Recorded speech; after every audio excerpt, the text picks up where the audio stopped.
Sevalal .in के अब तक की बड़ी खबरों में आपका स्वागत है। मैं हूं आपका होस्ट प्रेम। चलिए बिना समय गवाए शुरू करते हैं आज की सबसे अहम खबरों से। सबसे पहले विश्व की बड़ी खबर। अमेरिका और इजराइल ने ईरान के स्टील प्लांट्स और एक अहम पुल को निशाना बनाया है ताकि ड्रोन से जुड़ी सप्लाई को रोका जा सके, लेकिन ईरान ने साफ चेतावनी दी है, जवाब तुरंत दिया जाएगा, यानी हालात और गंभीर हो सकते हैं। इसी तनाव का असर अब खाड़ी देशों में भी दिख रहा है। बहरीन में चेतावनी सायरन बज उठे हैं और पूरा इलाका हाई अलर्ट पर है। DR कांगो से एक बेहद दर्दनाक खबर। ADF के हमले में 43 लोगों की जान चली गई। कई परिवार एक ही पल में उजड़ गए। सेना अब हमलावरों के पीछे है। अमेरिका में डोनाल्ड ट्रंप ने इम्पोर्टेड दवाओं पर 100% टैक्स लगाने का प्रस्ताव दिया है। मकसद है कंपनियों को अमेरिका में ही मैन्युफैक्चरिंग करने पर मजबूर करना। स्ट्रेट ऑफ हॉर्मूज, दुनिया का सबसे अहम तेल मार्ग, खतरे में है। ग्लोबल शिपिंग हाई अलर्ट पर है और पाकिस्तान इस मामले में मध्यस्थ बनने की कोशिश कर रहा है। यूरोप में भी सियासत गर्मा रही है। हंगरी के चुनाव को लेकर चिंता बढ़ रही है। विक्टर ऑर्बन पर EU नीतियों को बार बार रोकने के आरोप हैं। संयुक्त राष्ट्र ने लेबनानी पत्रकारों की हत्या पर स्वतंत्र जांच की मांग की है और अब नजर अंतरिक्ष पर। चंद्रमा के संसाधनों को लेकर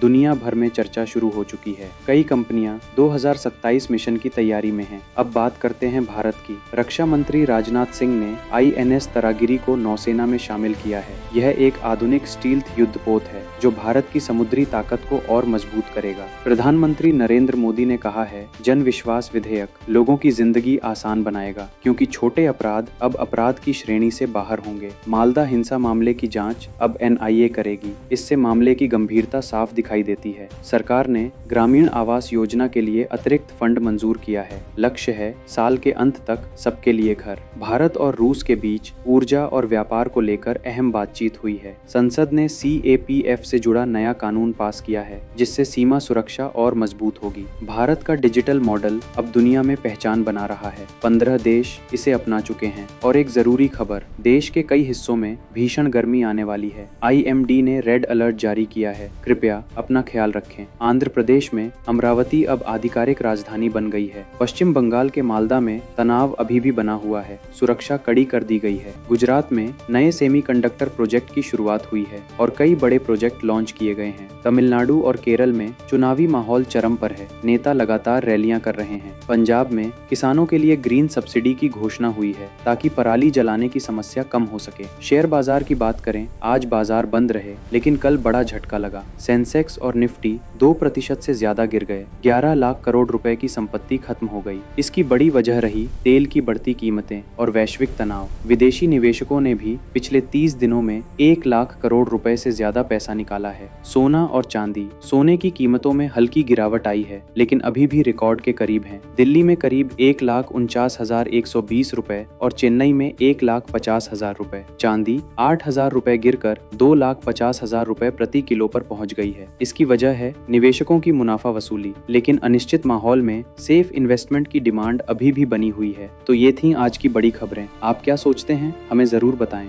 जुड़े रहिए सेवालाल .in के साथ। मैं हूं प्रेम। नमस्कार।